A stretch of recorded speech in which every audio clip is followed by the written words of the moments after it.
ചേട്ടാ എന്താ പനി? ഇതെന്തായാലും ജിമിക്കും കമ്പലും ആരെങ്കിലും കട്ടോണ്ട് പോകാൻ വെച്ചേക്കണേണോ? ജിംക്കി കട്ടോണ്ടല്ല, ഇത് നമ്മുടെ സാധാരണ ജിംക്കിക്ക് ഒരു സ്റ്റഡല്ലേ വരാ. അതെ, അതിനെ പോലെ ഇങ്ങനെ കൊളുത്തിടുന്ന സംഭവത്തിലുള്ള ജിംക്കി. ഇതെന്താണ് സംഭവം? സ്റ്റോണൊക്കെ ഇതൊക്കെ ഇത് സിന്തറ്റിക് സ്റ്റോൺസ് ആണ്, സിന്തറ്റിക് കെമ്പ്. പിന്നെ അതുപോലെ തന്നെ അതിന്റെ ഗ്രീൻ കളർ വരുന്നു. ഇത് അമേരിക്കൻ ഡയമണ്ടിന്റെ സ്റ്റോൺ വെച്ചിട്ടുള്ളൊരു സംഭവം വരുന്നു. ഇതൊരു 10-12 കളേഴ്സ് ഉണ്ട്. ഓക്കെ. ഇതിന് നമുക്ക് വെച്ച് കഴിഞ്ഞാൽ സാധാ ജിംക്കിക്ക് സ്റ്റഡല്ല വരാം. അതിന് പകരം കുറച്ച് വ്യത്യസ്തമായിട്ടിടുന്ന ആൾക്കാർക്കാണെങ്കിൽ ഇങ്ങനെ തൂക്കിടാൻ പറ്റുന്ന ഒരു ജിംക്കേറ്റായി സംഭവം വരുന്നത്. Okay okay. ഇതിന്റെ എത്ര വെറൈറ്റി ഉണ്ട് ഇവിടെ? ഇതൊരു 12 കളേഴ്സ് ഉണ്ട് നമുക്ക് ഇതിന്റെ. Okay okay. ഇതിന്റെ അകത്തൊക്കെ നല്ല ബഫ്ഡ് ആണ് കേട്ടോ. ഇതിന്റെ അകത്തെന്ന് വെച്ച് കഴിഞ്ഞാൽ നമ്മുടെ അങ്ങനെ ശരീരമായിട്ട് തട്ടുന്ന ഭാഗങ്ങളില്ലല്ലോ, ആകെ ഈ ഭാഗം മാത്രമാണല്ലോ ശരീരമായിട്ട് ഒരു ടച്ച് വരാം. ഓക്കെ. പിന്നെ ഈ സംഭവം നമ്മുടെ മറ്റേ പുറകിൽ വെയിറ്റ് തൂങ്ങാണ്ടിരിക്കാനുള്ള സ്റ്റിക്കർ ഇല്ലേ, അത് നമുക്ക് അവൈലബിൾ. അതും കൂടി ഇതിന്റെ ഒപ്പം എടുക്കുകയാണെങ്കിൽ നമുക്ക് ഇത് ഒന്നാമത്തെ ഇതിന് വെയിറ്റ് ഇല്ല.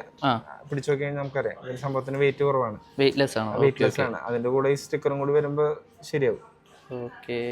അത് കൊള്ളാം കേട്ടോ, നല്ല ഭംഗിയുണ്ട്. ചെറുതാണെങ്കിലും ഒരു പ്രത്യേക ഭംഗി. Small and cute.